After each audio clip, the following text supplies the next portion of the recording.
म्हणून आजच देवाकडे जे काही मागणं करायचे ते मागणं करून घ्या. जे काही मागायचं असेल ते, ज्या तुमच्या मनोकामना असतील त्या मनोकामनांची आज पूर्तता होईल. ज्या आपल्या इच्छा असतील त्या इच्छा सगळ्या फलद्रूप होईल. तेव्हा भगवंताचं दर्शन घ्या आनंदाने. तुमचं मन पंढरपुरामध्ये आहे, मला माहिती आहे. तुमचं मन गेलंय पंढरपुरामध्ये आणि पंढरपूरच्या पांडुरंगाने सांगितलं की इथे या, इथे मी दर्शन देतोय तुम्हाला. किती भाग्यवान आहात तुम्ही सगळी मंडळी. आमच्या महाराष्ट्राची लोकसंख्या बघायला गेलं तर त्या अनुषंगाने इथे येणारी सगळी मंडळी जी आहे ती खऱ्या अर्थाने भाग्यवान ठरतात. कारण सगळ्या मंडळींना इथे येता आलेलं ना, आणि तुम्ही आलात याचा अर्थ तुम्हाला योग आहे. तुम्हाला भगवंताने आमंत्रित केले आणि भगवंताने आमंत्रित केले म्हटल्यानंतर भगवंत तुमच्यावर आनंदाचा वर्षाव करते आणि आनंदाचा हा वर्षाव तुम्ही स्वीकारायचा आहे. भगवंताचं दर्शन त्याच्या कुटुंबातल्या माता भगिनी जे असतील त्यांचं मन सुद्धा त्याच्याबरोबर जाते. तो जिथे जिथे थांबतोय तिथे तिथे त्याचं मन थांबते. कुटुंबातलं त्या वारकऱ्याच्या बरोबर आपलं मनही पाठवत असतं. मनाने तेही वारी करत असतात. असा हा दुर्लभ योग असतो.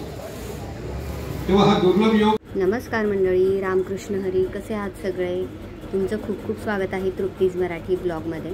तर हे मंदिर तुम्ही बघता, हे विठ्ठल रखुमाईचं मंदिर आहे. माझ्या घराच्या अगदी हाकेच्या अंतरावर हे मंदिर आहे.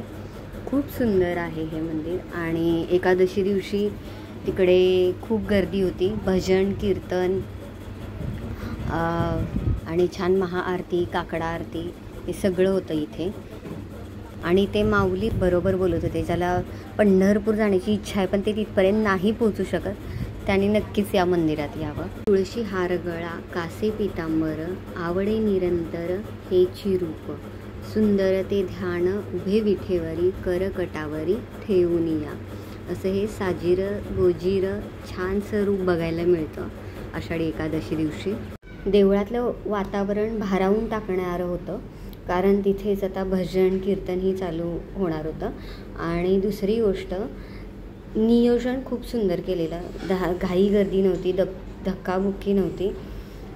त्यामुळे आरामात येणाऱ्याचा एकदम आरामात दर्शन होत होतं भक्तांचं. आणि पुजारीही घाई गडबड करत नव्हते, म्हणजे निवांत दर्शन घेऊन देत होते. एवढं निवांत दर्शन पंढरपूरला कुठे हो.